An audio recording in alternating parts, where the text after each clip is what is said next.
कहानी का शीर्षक आप लोग बताओगे, मैं एक कहानी सुना रहा हूँ, फिर उसके बाद आप लोगों को एक छोटा सा प्रश्नोत्तरी लगाऊंगा, है ना।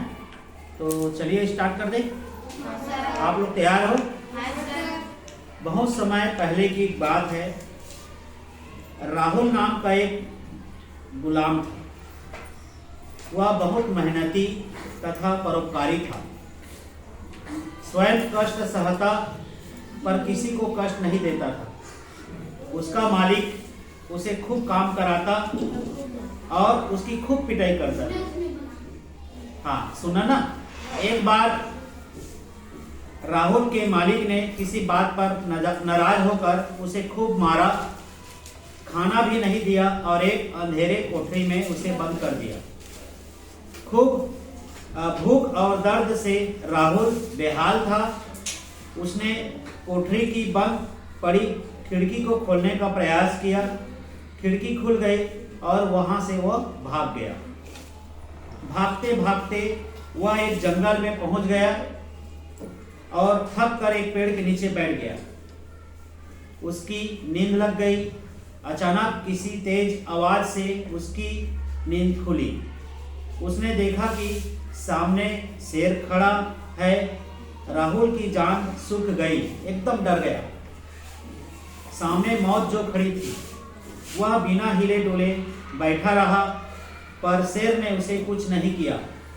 उसने देखा कि शेर के पंजे से खून बह रहा था, क्योंकि उसमें कांटा चुभा हुआ था। शेर के पंजा में कांटा चुभ गया था, है ना, और उसके पंजे से बहुत सारा खून बह रहा था। राहुल ने वह कांटा निकाल दिया। शेर को आराम मिला और वह वहां से चला गया। कौन चला गया? शेर। कुछ दिन बाद अचानक उसके मालिक के आदमी उसे ढूंढते ढूंढते आए और पकड़ कर ले गए। किसे? राहुल को। उसका मालिक बहुत क्रोध में था।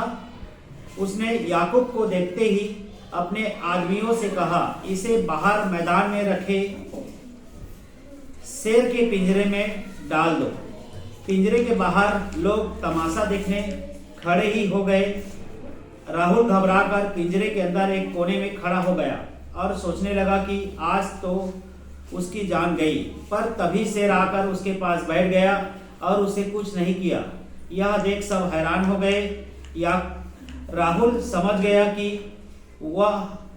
यह वही जंगल वाला शेर है जिसका कांटा उसने निकाला था। यह देख मालिक को बड़ा आश्चर्य हुआ और उसने राहुल को बाहर आने को कहा। उसने राहुल से पूछा, शेर ने तुम पर हमला कैसे नहीं किया? राहुल ने जंगल में घटी घटना के बारे में बताया। मालिक सोचने लगा, मूक जानवर होकर भी शेर ने राहुल का परोपकार याद रखा, और एक मैं हूँ जिसने इतने सारे स्वामी भक्त व सेवा करने वालों को मार डाला, उस पर अत्याचार किए, उसकी जान लेना चाहा, पर यह पाप मैं नहीं करूंगा। राहुल से उसने कहा, अब तुम मेरी गुलामी से आजाद हो, जाओ अपना जीवन अपने अनुसार जी लो। राहुल के परोपकार ने मालिक का हृदय परिवर्तन कर दिया और उसे गुलामी से मुक्ति दिला दिया। कहानी समझ में आ गया? कहानी का शीर्षक क्या हो सकता है? किसके बारे में लिखा गया है? सोचो। राहुल कैसा लड़का था? अच्छा लड़का था। राहुल कौन था? राहुल कौन था जी? हाँ, गुलाम था। राहुल कौन था? राहुल से उसका मालिक कैसा व्यवहार करते थे? हाँ, उसे मारते थे और बहुत सारा काम कराते थे, बहुत बुरा बर्ताव करते थे। राहुल भागकर कहाँ पहुंचा? शेर के साथ राहुल ने क्या किया? हाँ, राहुल ने शेर के पंजे से कांटा निकाल दिया। राहुल अपने किस स्वभाव के कारण जीवित बचा? परोपकारी, है ना। राहुल परोपकार लड़का था। वह गुलाम तो था, बहुत सारा काम करता था, स्वयं कष्ट सहता था, लेकिन किसी को कष्ट नहीं देता था। तो सोचो, इस कहानी का शीर्षक क्या हो सकता है? सोचो सोचो, अभी बताया अपने मुंह से। हाँ, परोपकार। क्या है? परोपकार। लड़का परोपकारी था ना। हाँ, इस कहानी का उचित शीर्षक होगा परोपकार। ठीक है, अब आप अगर राहुल की जगह होते तो आप क्या करते? क्या आप शेर के पंजे में फंसा कांटा को निकाल पाते? नहीं निकाल पाते। तो शेर आपको खा भी तो जाता। शेर नहीं खाता क्या? खाता। और देखो वो राहुल कितना अच्छा लड़का था, उन्होंने पंजे से क्या किया, कांटा का निकाल दिया और शेर को राहत मिली दर्द से, तो शेर उसे नहीं खाया, उसके उपकार को माना, है ना।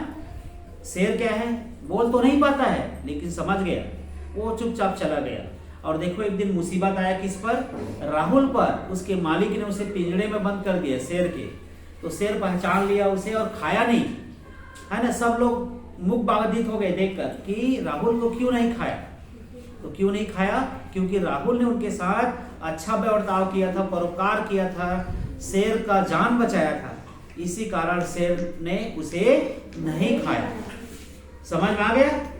तो हमें भी दूसरों के साथ अच्छा बर्ताव करना चाहिए, परोपकार रहना चाहिए और हमेशा कृतज्ञ रहना चाहिए। किसी का मन दुखाने वाली बात नहीं करना चाहिए। ठीक है, समझ में आ गया?